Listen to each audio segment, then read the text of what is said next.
Après avoir regardé cette vidéo, vous aurez le droit de juger mon comportement sans toutefois tenir des propos injurieux. Ne reproduisez surtout pas mes actes. Le but est de vous éviter de les commettre. Alors je vous raconte mon histoire. Elle est à la fois simple et complexe. Vous saurez pourquoi. C'était les vacances. Et comme d'habitude, à mes heures perdues, je passais du temps avec mon pote, mon meilleur ami. On faisait pratiquement tout ensemble. On se tapait des parties de foot au quotidien. Et la majeure partie du temps, c'était lui qui remportait. Mais je ne lâchais pas l'affaire. Puis il y a elle, ma petite amie. Tous les garçons la désiraient au quartier, mais personne n'a pu l'approcher. Et me connaissant comme étant quelqu'un de très audacieux, j'ai pu la voir. Elle avait répondu favorablement à mes avances. Nous avons vécu une histoire d'amour sans pareil. Une histoire d'amour sans précédent. Tout était parfait. Tout le monde nous enviait, mais on s'en foutait. Tout ce qu'on voulait, c'était de profiter de notre amour. Mais hélas, peu de temps après, j'ai réalisé que la relation me pesait énormément. J'étais en classe d'examen. Il fallait donc que je me concentre autant que faire se peut sur mon objectif, de sorte à décrocher mon diplôme et faire la fierté de la famille. Je n'avais pas le courage de lui dire que je voulais tout arrêter. J'ai donc commencé à ignorer ses appels et ses messages. Je me sentais obligé de le faire. Et un jour, le courage m'est venu de nulle part. Finalement, j'ai décidé de tout arrêter en lui envoyant juste un message.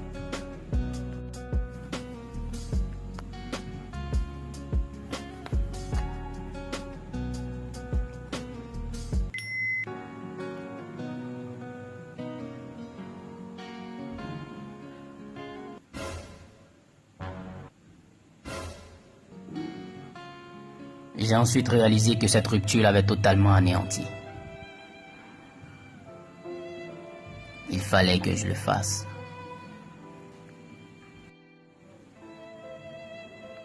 Le seul en qui elle avait confiance, c'était mon meilleur ami. Elle lui expliquait toutes nos histoires de couple et nos problèmes d'amour. Elle lui a fait savoir que j'avais mis un terme à notre histoire. Elle avait encore du mal à l'accepter. Et lui, il ne faisait que la réconforter. Quant à moi, je n'avais plus le temps. Je bossais jour et nuit. Je bossais sans relâche. J'étais entièrement focalisé sur mon objectif, celui d'être major de promotion. Puis arriva le jour des résultats.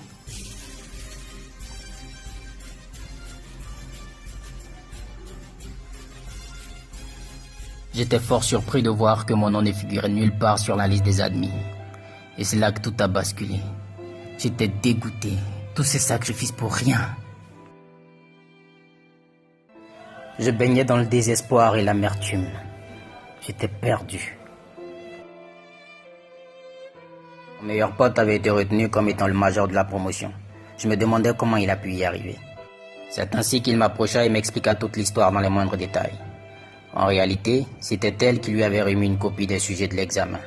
J'ignorais totalement où elle a pu les avoir. Mais je sais juste qu'elle l'a fait dans l'optique de se venger de moi. Mon pote était donc le major de promotion grâce à cette fille que j'ai larguée pour mieux me concentrer sur mes études.